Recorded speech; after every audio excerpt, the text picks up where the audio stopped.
Hola, hola, ¿qué tal? Muy buenas tardes a todos. Espero se encuentren muy bien el día de hoy. Bueno, hoy vamos a retomar uno de los temas importantes en esta cuestión. Principalmente, hoy vamos a hablar acerca de esto que se conoce como aspectos involucrados en la evaluación psicopedagógica. Principalmente vamos a tocar temas que tienen que ver con la parte médica, con la parte familiar y con la parte social. Para ello a esto y vamos a hacer un poquito de introducción en esta cuestión de estos aspectos. ¿Por qué? Vamos a ver primeramente, o hay que recordar que, bueno, también en esta cuestión entra lo que es la familia y la escuela.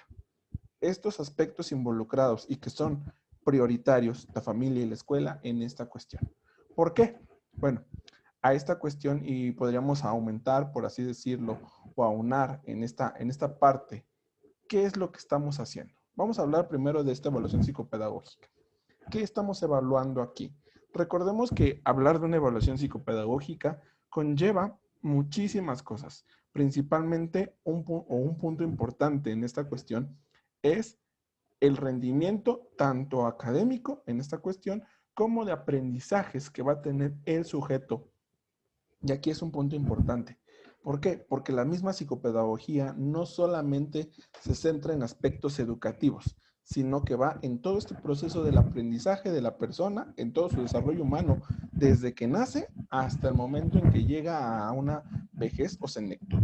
En ese punto es lo que nosotros estamos evaluando. Entonces, aquí que evaluamos el aprendizaje del sujeto humano. ¿Para qué vamos a evaluar en esta cuestión? ¿Para qué evaluamos al sujeto? Principalmente, y con esta parte del aprendizaje, ¿para qué vamos a evaluarlo?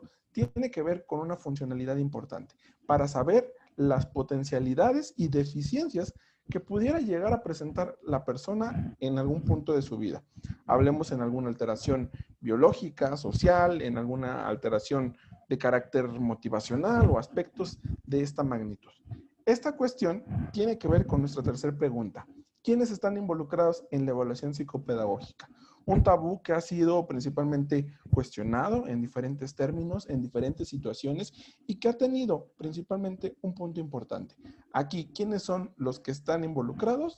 De entrada, y como sabemos, un psicopedagogo, un especialista que va a ser en esta materia, quien va a tener el control, por así decirlo, de estas magnitudes o de estas cuestiones importantes.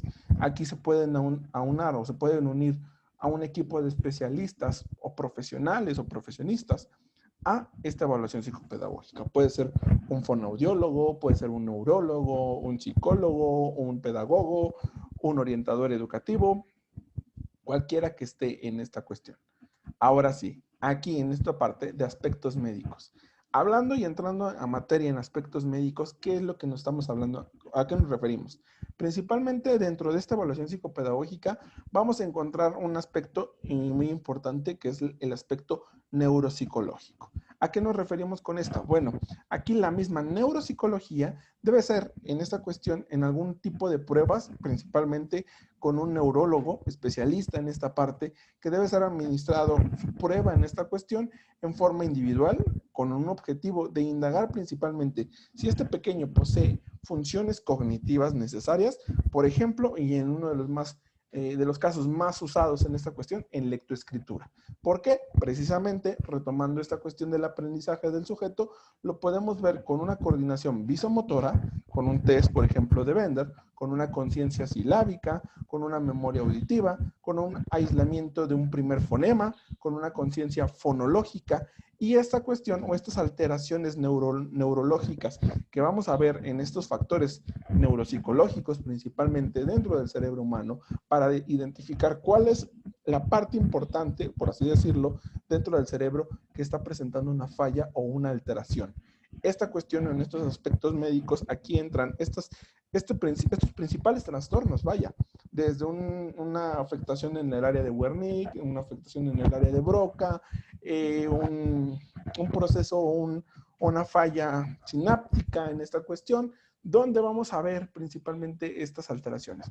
Aquí es importante que con el apoyo de este neurólogo, principalmente nosotros podamos tener un panorama más amplio de esta magnitud del problema. Aquí entran otro tipo de trastornos, como son en el caso del autismo, en el caso, por ejemplo, de alguna dislalia, discalculia, dislexias, apraxias, afasias, que tengan que ver con estas alteraciones y otros tipos de trastornos también que tengan que ver aquí en la problemática del cerebro humano. Por eso es que nosotros en esta cuestión y centrándolo un poquito más a lectoescritura, vemos esta parte de una funcionalidad dentro del aspecto, como lo estamos viendo, como lo estamos refiriendo en aspectos médicos.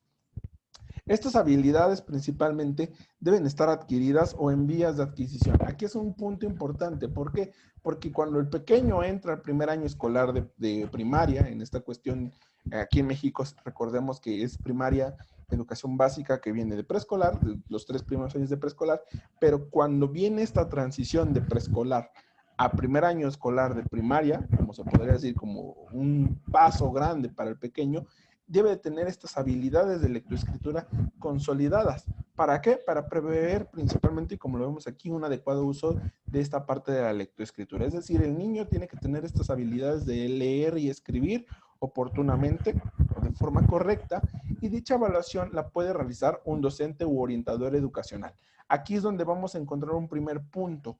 ¿Por qué? Porque si nosotros en esta prueba de habilidades podemos detectar, no sé, por ejemplo, en México aplicamos este sistema de alerta temprana, conocido como CISAT, esta herramienta o estos instrumentos donde nosotros nos centramos en aspectos de lectoescritura y matemáticas y vemos alguna deficiencia o alguna alteración, es importante que nosotros desde ese momento, en esta parte de la evaluación, podamos realizar principalmente, y como lo estamos viendo aquí en esta cuestión, una llamada de atención. Es decir, ¿saben qué? Estamos identificando que Juanito tiene este problema y en base a esta relación que hemos observado o hemos detectado, vamos a hacer alguna otra prueba para descartar un problema, como lo hemos visto en aspectos médicos.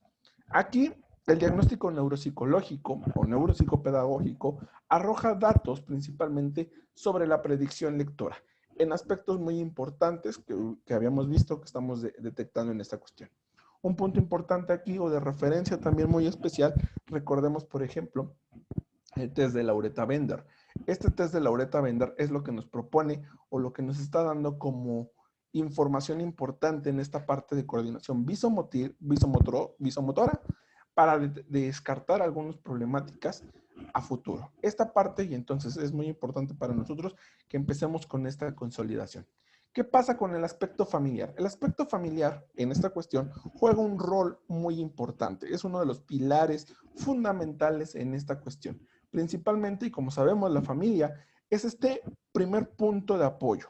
Es decir, y como se conoce principalmente, es la primera escuela, la que va a dar toda esta parte de valores, de forma de ser y comportamientos y todo este proceso principalmente. Y en la escuela, en el centro escolar, es donde nosotros vamos a reforzar esta parte. Principalmente aquí, cuando nosotros encontramos una alteración y cuando vemos una problemática dentro del trabajo del psicopedagogo, necesitamos brindarle un apoyo a la familia. ¿En qué sentido? Principalmente que tiene que proporcionarse dentro de un contexto adecuado de desarrollo y una educación para sus miembros y necesitar afrontar estos retos producidos por cambios sociales. Y aquí vamos a hacer una pequeña pausa. ¿Por qué? Porque esta parte del contexto adecuado y de la parte de educación para los miembros y afrontar estos retos que se presentan en estos cambios sociales son muy importantes.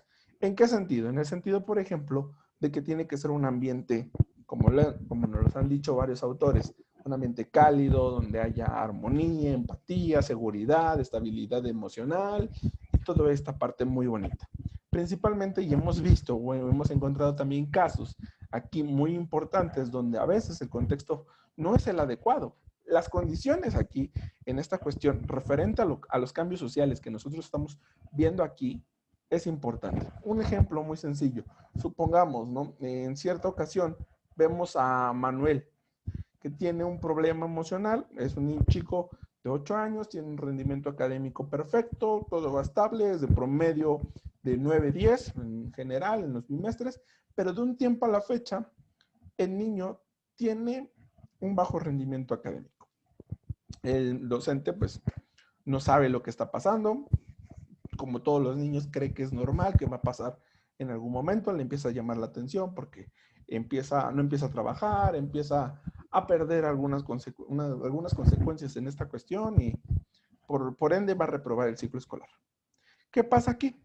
Tenemos dos perspectivas o dos panoramas. En el primer panorama tenemos este caso, por ejemplo, que el docente haya dicho, bueno, va a reprobar, sacó 5, ni modos, no hay cómo le ayudemos. Pasó. Otro panorama, tenemos el caso, por ejemplo, que bueno, el docente se preocupa, empieza a investigar, descubre que al papá de este chico lo corrieron del trabajo, se han quedado sin dinero prácticamente, no tienen para mantener a la familia de 3 hermanos, más aparte del que viene en camino, por así decirlo, y esta parte de la educación para los miembros empieza a desmoronarse. ¿Por qué? Porque el papá no terminó la secundaria, mamá tampoco, porque fue un embarazo durante la adolescencia y hay un problema aquí y todo este contexto. Esta parte de los miembros, y no estoy por hablar mal del contexto, por así decirlo, es importante. Aquí es donde nosotros tenemos que reforzar. A pesar de esta situación, y es donde vemos que los casos, por ejemplo, en esta parte de familias disfuncionales, de familias que a lo mejor en cierto momento están pasando por una crisis emocional, una crisis social, o cualquiera de estas situaciones, van a hacer principalmente que este contexto para generar una educación para los miembros se vea en cierto momento truncada. Es aquí donde principalmente cuando la familia pide el apoyo por esta cuestión, porque está observando que hay una problemática en el aprendizaje de la persona, del chico en este caso, ¿qué va a hacer? Va a ser una llamada de ayuda y no solamente va a ser el trabajo para el chico, sino va a ser un trabajo de forma familiar, donde mamá, papá, hermanos trabajen de forma adecuada, trabajen y aprendan para ellos principalmente, donde se reciba una orientación, una capacitación para la misma familia, principalmente para enfrentar estos cambios producidos socialmente.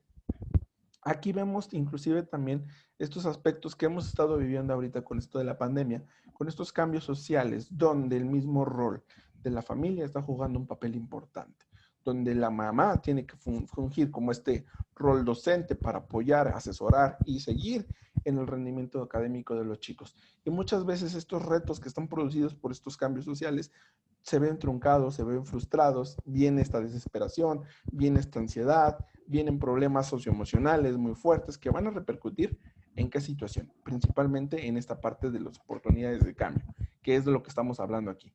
Cuando nosotros trabajamos oportunamente, familia, escuela, nosotros y de forma en sociedad principalmente, vamos a encontrar estas oportunidades de cambio que se nos van a ofrecer en todo momento y en todo proceso de forma general. ¿Para qué? Para dar un seguimiento en esta cuestionalidad. Aquí vemos un sencillo caso. ¿Por qué?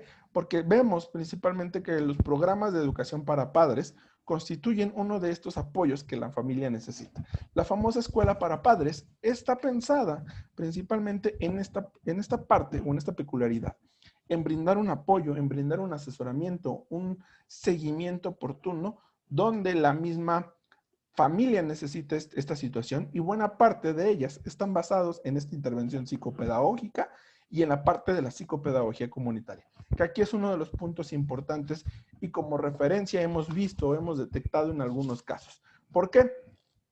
Esta parte de la psicopedagogía comunitaria nosotros la hemos visto o la hemos encontrado en diferentes aspectos. Esta cuestión que a nosotros nos brinda una herramienta de apoyo, una herramienta que dé, por ejemplo, esta parte de comunidad, que como lo mencionaba, por ejemplo, esta parte o esta situación donde vamos a ver que hay un fundamento hermenéutico de forma crítica en esta cuestión. ¿En qué sentido? Hay 5 puntos importantes en esta cuestión comunitaria. Primeramente, una salud integral desde la perspectiva de la complejidad. Aquí vamos a ver, o hay que reconocer principalmente, que no solamente es esta parte de inclusión, sino que viene desde esta parte hermenéutica crítica.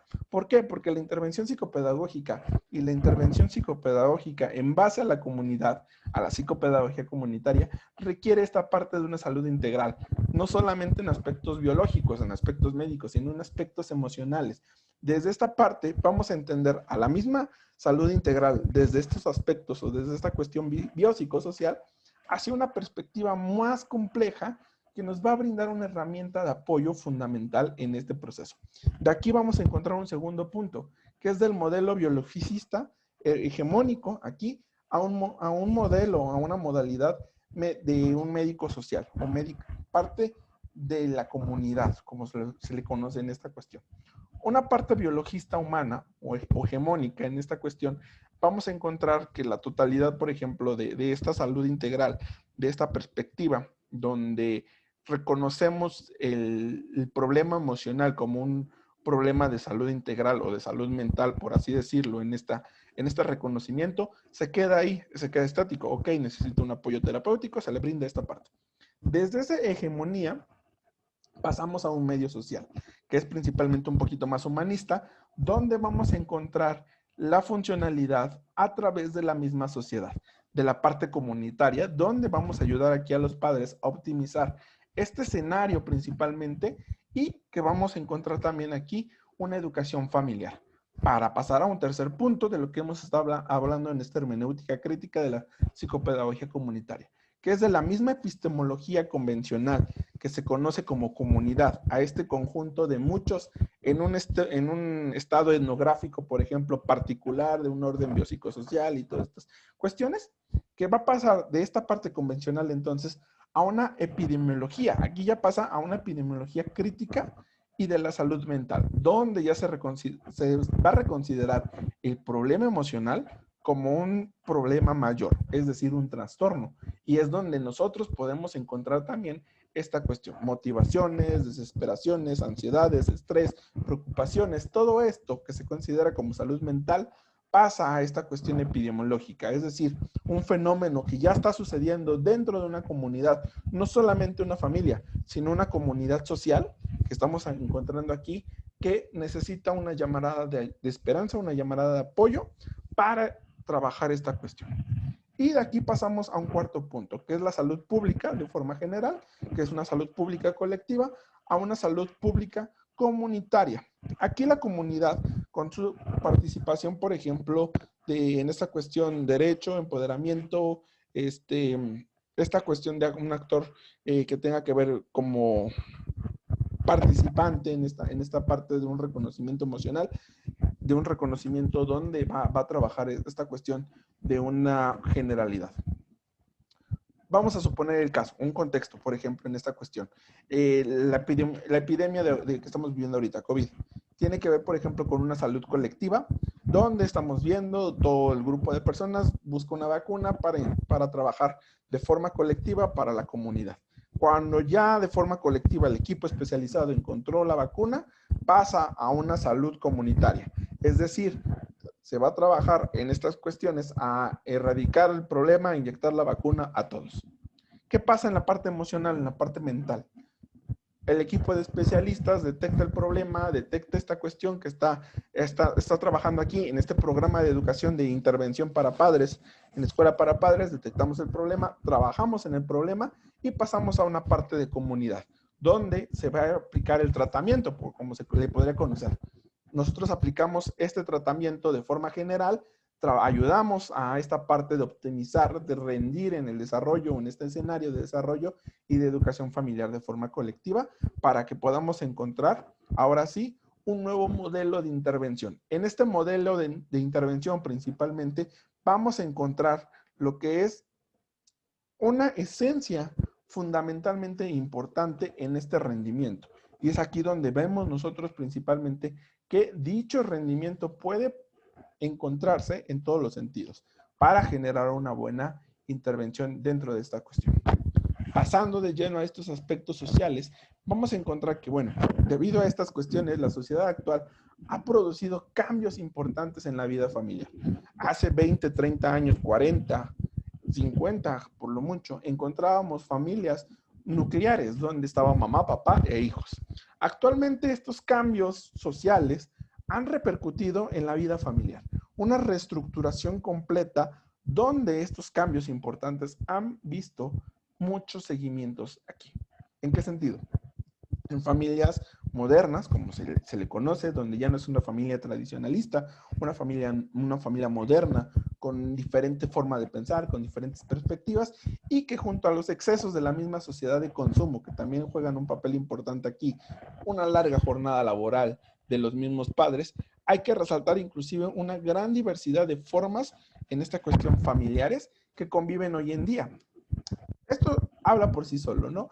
Esta cuestión de un exceso de sociedad de consumo, donde viene esta parte globalizadora de hay que tener el mejor teléfono, hay que tener la mejor ropa, hay que tener esto, aquello y toda esta cuestión, trabajar más de 8 horas seguidas, dobletear turnos para ganar dinero y tener toda esta cuestión, y un problema donde mamá y papá ahora trabajan y se empieza a separar la familia, y esta cuestión, por ejemplo, aquí esta diversidad de forma familiar, donde ahora ya no es un papá con mamá, ahora es mamá nada más con hijos, o papá con hijos, o mamá con mamá, papá con papá, infinidad en esta integridad o en esta integración, por así decirlo.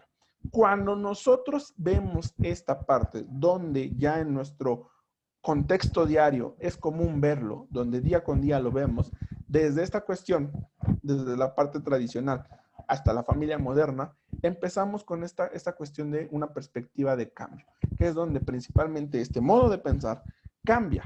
¿En qué sentido? En educación principalmente, en socialización y en cultura, y hasta en tradiciones, porque estos 4 aspectos que rigen a la misma sociedad son los que van a dar cuenta o van a dar paso a esta cuestión importante.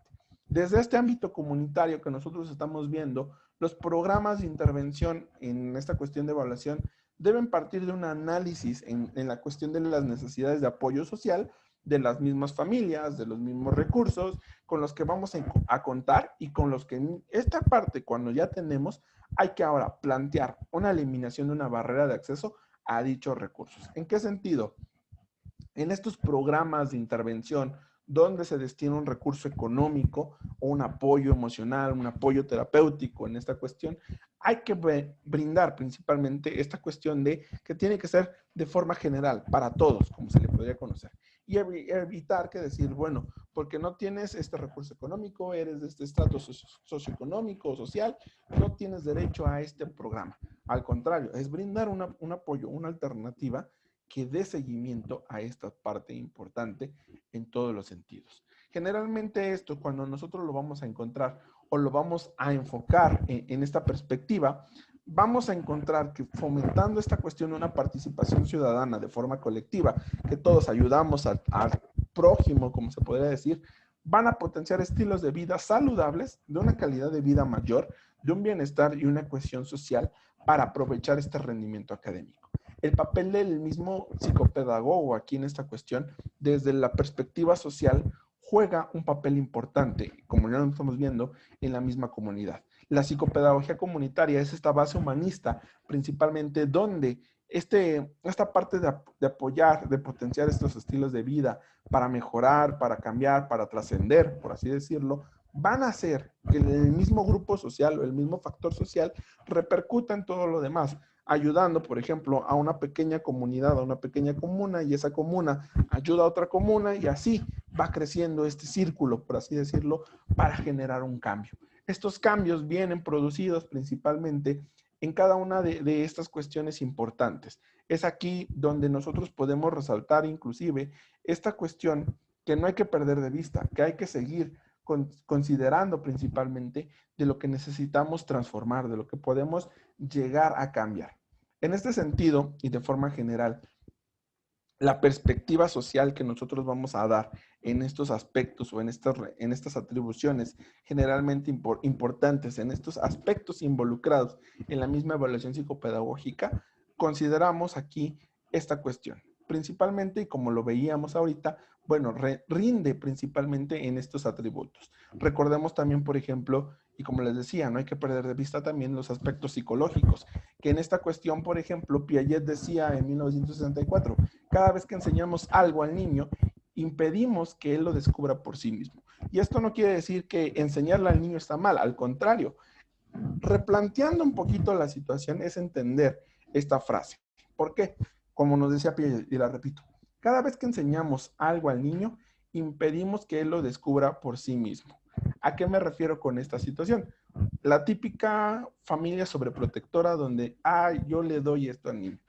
yo hago esto por el niño, sin dejar que él lo descubra. Esta cuestión es a lo que nos estamos refiriendo aquí.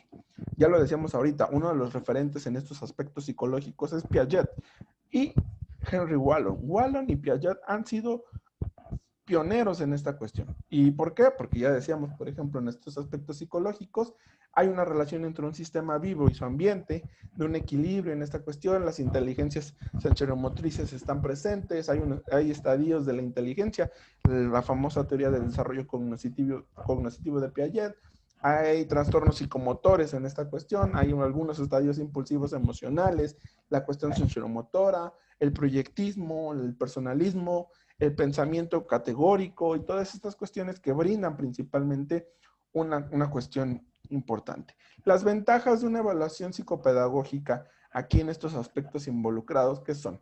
Principalmente ayudar a una detección de trastornos y de problemas emocionales o problemas de conducta comportamentales, actitudinales, como se les conozca, la valoración neurocognitiva oportuna que ya hemos estado refiriendo aquí y que los tratamientos son adecuados y eficaces para este rendimiento. Principalmente, ¿por qué? Porque muestran un panorama amplio de esta evaluación, facilitan el uso de pruebas, inclusive pueden ser psicométricas que van a estar vinculadas al aprendizaje y que no solamente son aspectos cognitivos, sino también aspectos emocionales, aspectos sociales, aspectos culturales que van a trascender más allá de estos factores. Y principalmente dentro de la educación es donde encontramos esta cuestión. Y como lo hemos visto, como lo hemos estado observando, principalmente esto nos lleva a considerar lo que necesitamos hacer dentro de estas perspectivas generales de educación. Cada uno de estos aspectos que juega un rol importante o como tarea en esta cuestión, vamos a encontrar que cada uno de ellos es esta parte vinculada al proceso de la misma sociedad, ¿sale? Bueno, hasta aquí vamos a dejar el video de hoy. Espero les haya gustado. Cualquier situación nos pueden escribir en los comentarios, regalarnos el me gusta. Para eso estamos, chicos. Tengan una excelente semana. Nos estamos viendo la próxima y cuídense muchísimo. Hasta luego.